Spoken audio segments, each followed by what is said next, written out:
हरियाणा में इनेलो बसपा और हलोपा का गठबंधन। सिरसा से चुनाव लड़ेंगे गोपाल, बीजेपी से नहीं बनी बात। पूर्व सीएम को नोटों से तोल चुके कांडा।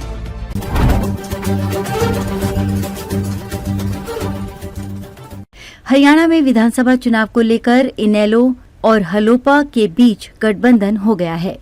इनेलो मायावती की पार्टी बसपा के साथ पहले से ही गठबंधन कर चुकी है। हलोपा के साथ आने से अब ये तीनों दल एक साथ मिलकर चुनावी मैदान में उतर गए हैं। इनेलो के राष्ट्रीय प्रधान महासचिव अभय चौटाला ने आज सिरसा में हलोपा प्रमुख गोपाल कांडा के आवास पर पहुंचकर इस गठबंधन का औपचारिक ऐलान किया है। सिरसा से 2 बार विधायक रह चुके गोपाल कांडा को सिरसा से गठबंधन की तरफ से उम्मीदवार भी घोषित कर दिया गया है। दरअसल हलोपा 2019 के बाद से भाजपा को समर्थन दे रही थी। गोपाल कांडा को उम्मीद थी कि भाजपा उनके साथ गठबंधन कर सिरसा से उन्हें ही उम्मीदवार बनाएगी। हालांकि भाजपा ने कांडा की उम्मीदों को तोड़ते हुए हलोपा से गठबंधन नहीं किया। बता दें कि इनेलो के साथ गोपाल कांडा के रिश्ते काफी पुराने हैं। 2004 के विधानसभा चुनाव से पहले सिरसा पहुंचे तत्कालीन मुख्यमंत्री ओपी चौटाला को कांडा ने नोटों की गड्डियों से तोला था। खट्टर ने किया प्रयास, लेकिन कांडा की छवि के कारण पीछे हटना पड़ा। हरियाणा के पूर्व मुख्यमंत्री मनोहर लाल खट्टर 2019 के विधानसभा चुनाव से पहले हलोपा के साथ गठबंधन करना चाहते थे।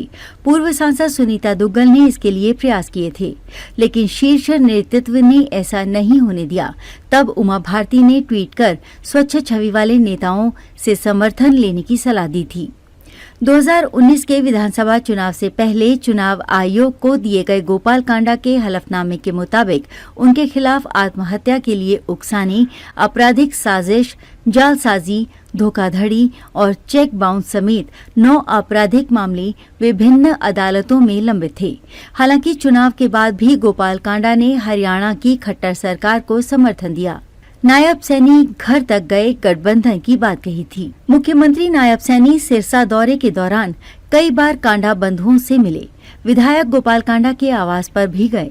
नायब सैनी ने मीडिया तक में ये बयान दिया कि हरियाणा में भाजपा गोपाल कांडा की हलोपा के साथ मिलकर चुनाव लड़ेगी। हलोपा एनडीए का हिस्सा भी है। वहीं गोपाल कांडा ने पिछले दिनों केंद्रीय शिक्षा मंत्री एवं भाजपा के हरियाणा प्रभारी धर्मेंद्र प्रधान से भी मुलाकात की थी और एनडीए के हिस्से के तौर पर 15 सीटें मांगी थीं। मगर कांडा के बढ़ते दबाव और शीर्ष नेतृत्व के राजी नहीं होने से गठबंधन पर बात नहीं बनी। दोस्ती, दुश्मनी और फिर दोस्ती की दिलचस्प है कहानी। किसी समय सिरसा में रेडियो रिपेयरिंग का काम करने वाले कांडा की किस्मत तब पलटी जब उन्होंने सिरसा में ही जूते चप्पल की दुकान खोली। इस दुकान के बाद कांडा ने कभी पीछे मुड़कर नहीं देखा।